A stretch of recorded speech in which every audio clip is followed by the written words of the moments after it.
నమస్కారం. నమస్తే అండి. సో ధ్యానం మీరు చాలా వీడియోస్ లో మనం కూడా చేస్తున్నాం. ధ్యానం చేసుకోవాలి, చేసుకుంటే తప్పకుండా సక్సెస్ వస్తుంది అని చెప్తూ ఉంటారు. టైం సరిపోలేదు, మేము ఈ రోజు ధ్యానం చేసుకోలేకపోయాం అనే వాళ్ళకి మళ్ళీ రెడ్ వచ్చి మొదలెతికి అని సామెత ఉంటుంది కదా, మళ్ళీ అది స్టార్టింగ్ వచ్చేస్తుందా లేదా కంటిన్యూ చేయొచ్చా? ఏంటి ధ్యానం గురించి చెప్పండి. ఓకే, ధ్యానం అనేది చాలా పవర్ఫుల్, ఇంపార్టెంట్. ధ్యానం ఎలా ఇంపార్టెంట్, అఫర్మేషన్ కూడా అలాంటిది. ఓన్లీ ధ్యానం చేస్తేనే అయిపోతుంది అంటే అవ్వదు. ధ్యానంతో సహా నీ మైండ్లో ఉన్న నెగిటివ్ను పంపించాలి. ఇప్పుడు చాలా మంది ధ్యానానికి కూర్చుంటూ ఉంటారు. సార్ మాకు టైమింగ్స్ సెట్ కాలేదు అనేసి నువ్వే అంటుంటావు, వాళ్ళే అనుకుంటూ ఉంటారు. టైమింగ్ సెట్ పోవడం ఏంది, కాకపోవడం ఏందండి? టైమింగ్ ఏం సెట్ నువ్వు అనుకోలేదే, మైండ్లో ఫిక్స్ చేయలేదు. నేను నైట్ 10:30కి చేస్తాను, లేక 10 గంటలకు కన్ఫామ్ చేస్తాను అనుకున్నప్పుడే అది జరుగుతుంది. నువ్వు ఇప్పుడు మధ్యాహ్నం లంచ్ తినాలనుకుంటావా? తింటావా లేదా? ఈ విధంగా నువ్వు ఫిక్స్ చేయి. అందుకే చెప్పాను ఇంతకు ముందు వీడియోలో, రేపు జరగాల్సిన విషయాలను కూడా ఈరోజు విజువలైజేషన్ చేయండి అని. ఈ రోజే చేయండి, నెక్స్ట్ మంత్ది అయినా సరే, తర్వాతది అయినా సరే, ఈ ముందుగానే చేసి పెట్టుకోండి. అప్పుడే ఆ మైండ్కి పీడ్ అవుతుంది. అది అప్పుడు ఆ సబ్ కాన్షియస్ మైండ్ గుర్తు చేస్తుంది నీకు, ఈ టైంకి చేయాలరా నువ్వు మరిపించుద్ది అది. అందుకే 21 రోజులు ఎందుకు చేయమంటాం? నీ ఎన్వైర్మెంట్ మేల్కోవడానికి. నీలో ఉన్న ఎన్వైర్మెంట్ నిద్రపోదు, మళ్ళీ దాన్ని తట్టి లేపేదే ఈ 21 రోజులు పని. దాన్ని లేచుకునేసింది అంటే, ఒక్కసారి మేల్కొనేదంటే మళ్ళీ నిన్ను నిద్రపోనేదు. నువ్వు నిద్రపోవాలన్నా రే ఇన్నాళ్ళు తిరిగినావు అమ్మ, ఈ రోజు ఇన్నాళ్ళు తిరిగినా ఏమి లేదమ్మా, నా మాటిని లేచి చేసుకోయే, నీకు గుర్తు చేస్తూ ఉంటుంది. అంటే నిద్రపోని కూడా తట్టదు నిన్ను. అప్పుడు అవును కదా, ఇన్నాళ్ళు చేసినా ఏం లేదు, ఈ అప్పులు తీర్చాలి, ఈ బాధలు ఉన్నాయి, దీనికంత పోవాలంటే మనం ఏదో ఒకటి చేయాలి అని ఏర్పడుతుంది. కుదరలేదు ధ్యానం అని ఎవరు అనకండి, కుదురుతుంది, నేను ధ్యానాన్ని సులభంగా చేస్తాను, నా వల్ల అవుతుంది అని అర్థంలో నిలబడే. మీతో మీరు మాట్లాడండి. మనతో మనం మాట్లాడడం చాలా ఇంపార్టెంట్ అండి. అక్కడ నీతో నువ్వు మాట్లాడినప్పుడు అక్కడ తెలుసుకోది ఉండేది నీ ప్రతిబింబమే, చూస్తుంది అన్ని. నువ్వు ఏమేమి 10 రోజులు 1 రోజు 2 రోజులు చెప్పేస్తే జరగదు. చెప్పింది పాడిందే పాడరా పాచిపల్లి దాసరి అన్నారు.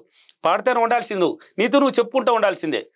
ఏంద్రా మనతో మనం ఏం చెప్పుకునేది అని కొంతమంది అనుకున్నారు. అంటే అప్పుడు నా వీడియోలో వచ్చిన కొత్తలో, ఇప్పుడు మనతో మనం మాట్లాడడం ఎంత ఇంట్రెస్ట్ అనేది అయిపోయింది. జనాలకి ముద్దు పెట్టుకుంటున్నారు. వాళ్ళతో వాళ్ళు మాట్లాడకపోతే ఇంకెవరు మాట్లాడతారు? నిన్ను నువ్వు ప్రేమించకపోతే ఎవరు ప్రేమిస్తారండి నిన్ను? అలాగా అక్కడ నీతో మాట్లాడు. తర్వాత టైం ఫిక్స్ చేసుకోండి. ఉదయం చేయాల్సిందే, నైట్ చేయాల్సిందే. నా వల్ల అవుతుంది సార్, కాళ్ళు పట్టుకుపోతాయి సార్ కూర్చుంటే, మా కాళ్ళు నడుము తిమిరి పట్టిపోతున్నది ఎలా సార్ అంటారు మళ్ళీ కొంతమంది. అలాంటిది ఏముండదు, నువ్వు చెప్పు. అందుకే ధ్యానానికి ముందు అర్థంలో నిలబడమనేది. నేను ధ్యానాన్ని సులభంగా చేస్తాను, నా వల్ల అవుతుంది, హ్యాపీగా చేస్తాను, విశ్వానికి కృతజ్ఞతలు చెప్పు, థ్యాంక్స్ చెప్పు. విశ్వశక్తి నీ బాడీలోకి ప్రవహించాలి. నీకు ఎందుకు ఆ తిమ్ముళ్ళు ఎందుకు పడుతుంది, కాళ్ళు ఎందుకు పట్టుకుపోతాయి? పోదు.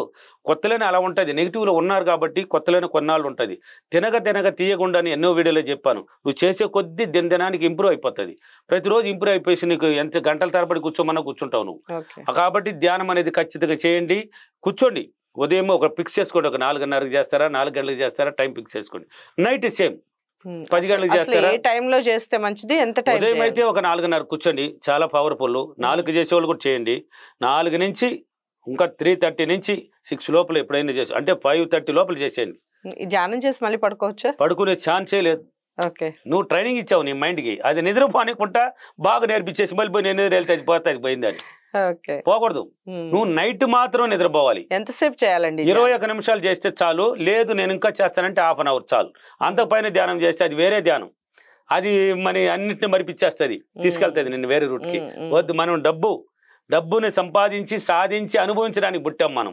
కాబట్టి ఈ 21 నిమిషాలు చేయండి, లేదంటే 25 లేక 30 నిమిషాలు అంతవరకే. కానీ 21 అనేది ఖచ్చితంగా చేయండి. నీలో ఇన్నర్ మైండ్ మేల్కొనేస్తుంది, నీ బాడీలో ఉన్న 7 చక్రాలు యాక్టివేట్ అయిపోతుంది, విశ్వశక్తితో నీ ఇన్నర్ మైండ్ కనెక్ట్ అవుతుంది. అప్రిమేషన్ చేస్తూ ధ్యానం చేయండి. అప్రిమేషన్ మిర్రర్లో చేయాల్సింది తప్పదు, చేస్తూ ధ్యానం చేయండి. కుదురుతుంది అన్నప్పుడే కుదురుతుంది. కుదరలేదు, నాకు అవకాశం దొరకలేదు, నాకు టైమింగ్ సెట్ కాలేదు అని లేదు, కాదు, అవ్వదు, వద్దు, ఇష్టం లేదు, ఈ మాటలు మన సబ్జెక్ట్లో లేదు. ఓన్లీ ఎస్ఏ అండి. ఏమండి మీరు బాగా చేస్తారండి ధ్యానం, సూపర్ కదా, నాకు అది ఈజీ కదా, ఇలాంటిది ఎస్ఏ. ఆ నో అనేది మన దగ్గర నుంచి దూరంగా వెళ్ళిపోవాలంటే ఎస్ఏనే పట్టుకోండి. ఆ నో అనేది మన నెగిటివ్ అనేది తీసేస్తుంది. ఇంకా ఎస్ఏ ఏదైనా నీకు ఆటోమేటిక్, ఎవరు నీకు తెలియని విషయాన్ని అడిగితే అవును ఎస్ అంటావు. ఏంది అమ్మాయి అన్నిటికీ ఎస్ అంటున్నది అని వాళ్ళే ఆశ్చర్యపోయే రేంజ్ లో ఉంటది నీ మైండ్ ని చూసి. పిచ్చోళ్ళు అనుకుంటారు. వాళ్ళు పిచ్చోళ్ళు కాదు, వాళ్ళు పిచ్చోళ్ళు అనుకుంటే నిన్ను పిచ్చోళ్ళు అనుకునేది వాళ్ళు అనుకుంటారు. నువ్వు కాదు పిచ్చోళ్ళు, వాళ్ళు పిచ్చోళ్ళు. వాళ్ళు అసలు పక్క వాళ్ళ గురించి పట్టించుకోకూడదండి. I don't care. ఎదగాలి, మనం సాధించాలి అనుకున్నవాడు పక్కవాడితే మనకేం పని, వాడి ఎలాగని అనుకుని. అందుకే చెప్పాను ఇంతకు ముందు వీడియోలో కూడా, పోతా ఉంటే దాని కుక్కలు 10 ఉంటే 4 కుక్కలు మురిగిదా తీరుతాయి. దాన్ని ఎంత పట్టించుకుంటే మనం ముందుకు పోలేం కదా, పోవాల్సిన గోల్ దగ్గరికి పోలేం. కుక్క మురిగింది అనేసి అబ్బా కుక్క మరతోదని వెనక్కి వచ్చినామంటే అయిపోయింది ఈ సీన్. దానికి ఏం చేయాలి, నువ్వు పోతా ఉంటే 4 కుక్కలు రంచేపు మొరతాయి, మురుక్కుని పోతా ఉంటాయి. ఇప్పుడు నిన్ను గురించి 10 మంది తిడతా ఉండారంటే ఎన్నాళ్ళు తిడతారు, కొన్నాళ్ళ వరకే వాళ్ళకి పరిమితం. నువ్వు ఎదుగుదలని స్టార్ట్ అయినప్పుడు మళ్ళీ మాటలు మారిపోతాయి వాళ్ళ నోట్లోనే. నిన్ను ఎవరు తిట్టారో వాళ్ళన్నీ మారిపోతారు. కాబట్టి ధ్యానము సాధ్యం, కుదురుతుంది. కూర్చోండి, ఇలా పెట్టుకోండి, చేతులు ఎలా పెట్టుకోవాలని కూడా ఆల్రెడీ చెప్పేశాను. ఇలా పెట్టుకునేసి గమ్మని స్టడీకి కూర్చోండి. సార్ మేము కొంచెం చార్లో కింద కూర్చోలేని వాళ్ళు ఉంటాం సార్, మాకు కాళ్ళు కొంచెం ఇదైంది, హ్యాండిక్యాప్డ్గా ఉంటాము, కొంచెం ఏదో కొంచెం కారణాల వల్ల అనేసి కొంతమంది అంటారు. మీరు చార్లో కూర్చోండి. చార్లో కూర్చొని కాళ్ళు ఎడం కాలు ఇలా పెట్టి కుడి కాలు ఇలా మణి కట్టి పెట్టుకునేసి స్టడీగా వెన్నుముక్క వచ్చి ఆనుకొనేసి బాగా నిద్ర వచ్చేస్తుంది. ఆనుకోకూడదు, స్టడీ కూర్చొని అట్లా చూపు అట్లా మిడిల్లో, ఈ తల వచ్చి మిడిల్ చూడాలి. అంటే చూపు వచ్చి కళ్ళు దగ్గర ఈ ఆజ్ఞాత చక్రం మిడిల్ చూడాలి, పైకి కాదు కిందకి కాదు. పెట్టుకొని కూర్చొని నా వల్ల అవుతుంది, నేను చేయగలను, నాకు ధ్యానం అంటే సులభం, నేను ధ్యానాన్ని సులభంగా చేస్తాను, ఇలాంటి మాటలు అర్థంలో చెప్పండి. అది అఫర్మేషన్ అంటారు. అఫర్మేషన్ అంటే ఏదో కాదు, ఈ నోట్ల నుంచి అన్ని అవుతుంది అని చెప్తావు చూడు, మంచిగా చెప్తావు చూడు, పాజిటివ్గా చెప్తావు చూడు, దాన్ని అఫర్మేషన్ అంటారు. అలా చెప్పినప్పుడు 10 రోజులు ఇన్నర్ మైండ్ ఇన్నాళ్ళు నువ్వు చెప్పలేదు, ఇవన్నీ జరగాలంటే నిన్ను గురించి నువ్వు నమ్మాలి. ఫస్ట్ ఇవన్నీ జరగాలంటే ఫస్ట్ నిన్ను నువ్వు నమ్మాలి, నీ గురించి గొప్పగా చెప్పుకోవాలి ఇప్పుడు కానీ.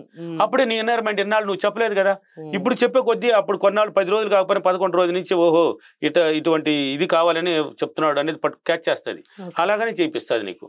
అప్పుడు ధ్యానం అనేది చాలా సింపుల్గా చేయగలిగే శక్తి మనలో ఏర్పడుతుంది. ధ్యానం చేయడానికి అవకాశాలు కూడా ఏర్పడుతుంది మనకి. కుదురుతుందండి. ఎందుకు కుదరదు అన్న వాళ్ళు ఎవరైనా సరే మర్చిపోండి. నాకు కాల్సులు కూడా వస్తుంటాయి చాలా, సార్ నేను అనుకునేది టైంకి కరెక్ట్గా చేయలేకపోతున్నాను సార్ అని. ఆ మాటే చేయలేకపోతున్నానే తీసే అంటాను, ఎంత చెప్పినా వినరు. అట్టకాదు సార్, ఇటు కాదు, అట్టకాదే ఇటు కాదు, నీ వల్ల అవుతుంది. నీలో ఉన్న గొప్పతనం నీకే తెలియదండి, నువ్వు ఎవరనేది నీకు తెలియదండి, నిజంగానే తెలియదండి. ప్రతి మానవుడికి టాలెంట్ ఉందండి. ఒక్కొక్కరిలో చాలా టాలెంట్లు ఉంటాయి, కొంతమంది కొద్ది తక్కువ, కానీ ప్రతి మానవుడికి టాలెంట్ ఉంది. ఆ టాలెంట్ తెలుసుకోవడమే ఈ యొక్క సబ్జెక్ట్.